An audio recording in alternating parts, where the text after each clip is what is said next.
नमस्कार, मेरा नाम है डॉक्टर पुरु धवन और आज इस वीडियो में हम बात करने वाले हैं आवाज़ के बारे में। पैरालिसिस पेशेंट में कुछ में देखा जाता है क्योंकि आवाज़ में बहुत फ़र्क आ जाता है। तो आवाज़ में फ़र्क आने पे, आवाज़ बंद हो जाने पे क्या वो ठीक होगी, नहीं होगी, होगी तो कितनी होगी, क्या हम दोबारा से पहले की तरह बोल पाएँगे? इन सबको हम डिस्कस करने वाले हैं इस वीडियो के अंदर। तो शुरुआत करते हैं सबसे पहले जहाँ पे आवाज़ बिल्कुल चली जाती है। अगर हम पेशेंट को बोलने के लिए क्या कहते हैं तो वो आ, मा, पा सिर्फ इतना ही शब्द बोल पाते हैं। वो शब्द कोई भी हो सकता है, वो न भी हो सकता है। यानी वो एक अक्षर से ज़्यादा कुछ नहीं बोल पाते। अगर पेशेंट में ये चीज़ हमें देखने को मिलती है तो वहाँ पर वॉइस की रिकवरी, आवाज़ की जो रिकवरी होती है वो बहुत मुश्किल होती है। वो सिर्फ लक से ही आ सकती है।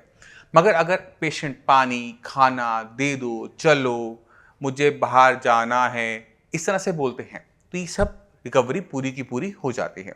एक और तरह की दिक्कत होती है जहाँ पर पेशेंट बोल तो रहा होता है पर वो अलग तरीके से बोल रहा है। जैसे मैं आपको कोशिश करता हूँ समझाने की। जैसे मुझे बाहर जाना है, मैं नहीं चल पाऊंगा, तो कुछ रोबोटिक सी साउंड होती है, स्लो होती है, डिलीवरी जो है वो स्लो होती है। जैसे हम पानी बोल लेते हैं, वो तो पानी ऐसे बोलते हैं। तो अगर वर्ड लंबे खिंच रहे हैं तो इसमें भी रिकवरी 100% होती है और इसमें बहुत लंबा टाइम नहीं लगता।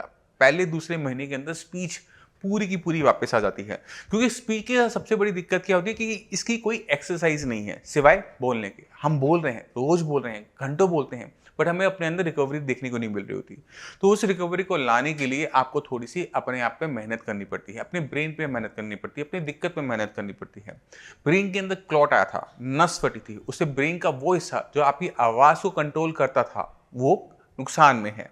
नुकसान की वजह से आपको कम ब्रेन की पावर मिलती है इस स्पीच को प्रोसेस करने में, जिसकी वजह से हमारे स्पीच में फ़र्क आ जाता है, वेरिएशन आ जाता है। अगर हमने अपनी स्पीच को वापस लेकर आना है तो हमें ब्रेन के अंदर हुई नुकसान की कहीं ना कहीं भरपाई करनी पड़ेगी।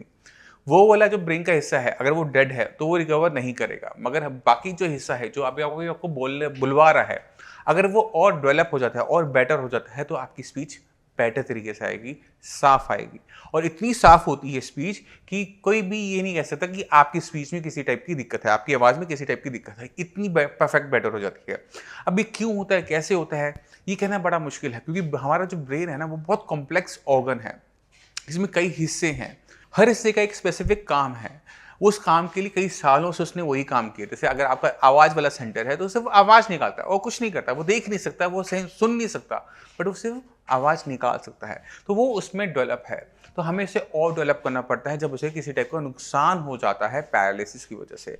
तो अगर आप अपने ब्रेन पे काम करेंगे तो जो पैरालिसिस का पेशेंट, जिसके हाथ नहीं चल रहे, पैर नहीं चल रहे, आवाज़ नहीं चल रही, वो सब की सब रिकवर होती है। तो मैं उम्मीद करता हूँ इस वीडियो से आप समझ गए होंगे कि अगर हमें आवाज़ में दिक्कत है, हमारी स्पीच क्लियर नहीं है पैरालिसिस पेशेंट में, तो कौन से पेशेंट में रिकवरी हमें देखने को मिलती है और किन पेशेंट में हमें देखने को नहीं मिलती। आपने बस ध्यान क्या रखना है कि अगर हमें रिकवरी चाहिए तो अपने हाथ पैर को छोड़कर अपने ब्रेन पे काम करना शुरू करो, क्योंकि जिस दिन आप अपने ब्रेन पे काम करना शुरू कर दोगे तो जो रुके हुए आपके हाथ पैर हैं, आवाज़ है, सब के सब रिकवर होते हैं। जाने से पहले मैं चाहता हूँ कि आप एक पेशेंट से मिल के जाएँ, उससे आपको बहुत क्लियर कट आइडिया मिल जाएगा कि किस तरह से आपने अपनी मदद करनी है। नमस्कार, मेरा नाम है डॉक्टर पुरु धवन। जब भी किसी भी इंसान को फेस का पैरालिसिस होता है, जिसे मुंह का लकवा भी कहा जाता है, जिसे बेल्ट पैल्सी भी कहा जाता है, तो उस इंसान की ज़िंदगी बदल जाती है। उसकी ज़िंदगी में उसको जो कॉन्फिडेंस होता है वो ख़त्म हो जाता है। वो इंसान अपनी ज़िंदगी के अंदर अलग अलग टाइप के चैलेंजेस को वो फेस करना शुरू करता है। चाहे वो अपना कॉन्फिडेंस खोना हो, चाहे वो अपना सोसाइटी के अंदर आपको बोलने में दिक्कत हो रही हो, चाहे वो अपने बॉस के सामने झिझकपन क्यों ना हो। तो आज मैं आपको मिलवाऊंगा एक ऐसे पेशेंट से जिन्होंने पैरालिसिस को, फेशियल पैरालिसिस को सिर्फ 1 महीने में मात दी। उनका जो पैरालिसिस था, फेशियल पैरालिसिस 10 साल पुराना था, मगर उस पेशेंट ने जो विश्वास दिखाया साइंस संजीवनी में, उसका फल उसको मिला। मानक लाल जी को 10 साल पहले फेस का पैरालिसिस हुआ था, जिसे बेल्ट पैल्सी भी कहा जाता है। तो मैं चाहता हूँ कि आप मानिक लाल जी से मिले और जाने कि उन्होंने अपनी ज़िंदगी में क्या क्या फेस किया इस फेस के पैरालिसिस से। तो मानिक लाल जी, ये आपको कब हुआ था? ये 10 साल पहले हुआ था। 10 साल पहले हुआ था। तो उस टाइम स्थिति क्या थी, क्या काम करते थे उस टाइम में? उस टाइम मैं पढ़ता था गांव में। अच्छा। तो अचानक अचानक से हो गया था। तो क्या मतलब एकदम कैसे, क्या देखने को मिला था आपको? अचानक एक पहले तो मेरा कान दर्द हुआ अच्छा। और सोने से ये मेरी आंख बंद नहीं होती थी, खुली रहती थी। और खाना भी नहीं खा पाते थे और पानी भी पीते थे तो गिर जाता था। ये पूरा मतलब बंद नहीं होता, ऐसे लटका रहता है। लटका रहता था। हाँ जी। और फिर 10 साल में कहाँ कहाँ इलाज करवाया आपने? मैं 3 महीने तो गांव में करवाया था वैसे, आयुर्वेदिक दवाई। फिर अंग्रेजी वाली 2 महीने करवाया था, जिसमें 2 महीने फिजियोथेरेपी भी करवाई थी। फिर उसके बाद यहाँ आ गए दिल्ली में। अच्छा, तो दिल्ली आके इलाज नहीं लिया? नहीं, यहाँ पे लिया था, 3-4 महीने करवाया था बैच। अच्छा, फिर कोई आराम मिला? नहीं, उससे कोई फर्क नहीं मिला। तो 10 साल पुराने में आपने काफ़ी कुछ सहा होगा अपनी ज़िंदगी के अंदर। हाँ जी। तो जब फेस का अक्सर लगता होता है तो ज़िंदगी में बहुत कुछ ऐसा होता है जो आपको शर्मिंदगी में महसूस करनी हाँ, पड़ती है। तो शर्मिंदगी क्या होती से है। मतलब क्या ज़िंदगी बदल गई थी उसके बाद? उस टाइम से मैं सबके साथ हंस बोल नहीं पाता था। अच्छा। सबके बीच में खड़े होके फिर वहाँ से अलग चले जाते थे। जहाँ 10 आदमी इकट्ठा होते वहाँ से अलग ही चले जाते, क्योंकि हंसने से ना मेरी ये कहाँ की ये बंद हो जाती। अच्छा। हंसने से, उसके पहले नहीं बंद। तो लोगों ने कुछ कहा भी? अब मेरे सामने तो नहीं कहते थे, लेकिन पीठ पीछे कहते थे कि काना है, मुँह टेढ़ा है, ये सब। अच्छा, तो शादी हो गई आपकी? हाँ जी, हो गई। तो शादी में कोई दिक्कत महसूस हुई थी? नहीं, वहाँ पे तो इतना गौर नहीं किया था, क्योंकि वहाँ सीधे साधे। अच्छा, ठीक है। और बच्चे हैं आपके? हाँ जी, 2 बच्चे। अब सही संजीवनी में कितना टाइम हुआ दवाई लेते हुए? 1 महीना हो गया। और 1 महीने में ज़िंदगी कैसे बदल गई? 1 महीने में ज़िंदगी तो बदल ही गई, क्योंकि अब सबके साथ बैठ के बातें भी कर सकते हैं। अच्छा। हंस बोल भी सकते हैं। और कॉन्फिडेंस आया वापस? हाँ जी। अच्छा लगता है खुद को? एक अच्छा महीने लगता के है। अंदर जो 10 साल पुराना लकवा था वो खत्म हो गया, हाँ जी। तो आप कॉन्फिडेंस फील करते हो? हाँ जी, कॉन्फिडेंस फील करता हूँ जब भी तो यहाँ दवाई लेने। काम में क्या बदलाव हुआ? काम में कोई बदलाव आया? काम में तो बदलाव है ही है। इतने सारे लोग अगर आपके नीचे काम करते हैं, हाँ। सिलाई वाले काम करते हैं, हाँ जी। उनमें अब आया कि होल्ड?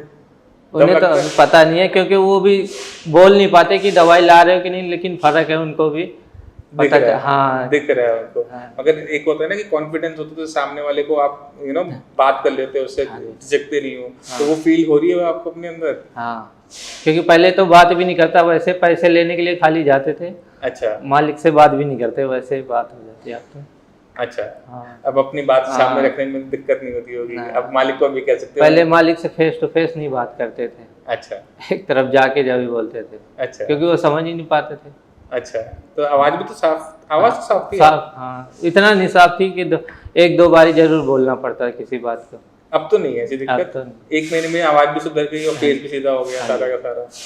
ठीक है।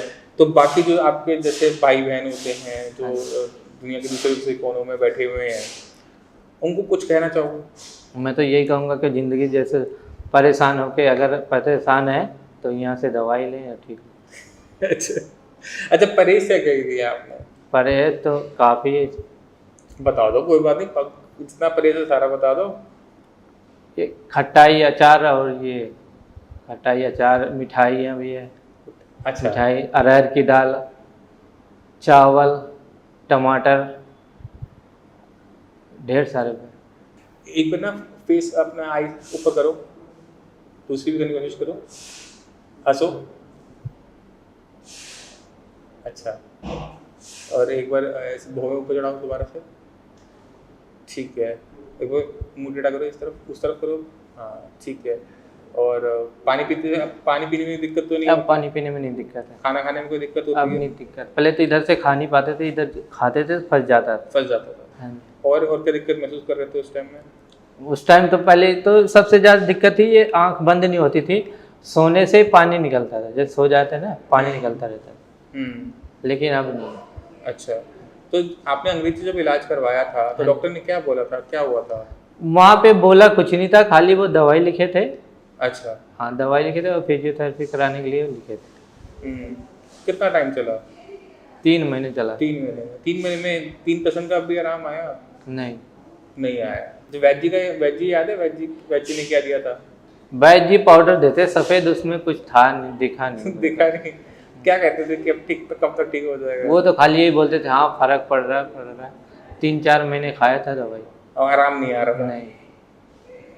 चलो, बच्चे कुछ कहते हैं आपकी जिंदगी में? बच्चे हैं आपके? हाँ, बच्चे क्या बोलते हैं? पापा ठीक हो गए, कुछ बोलते हैं? तो वो हाँ बोलते हैं कि पहले से फर्क है।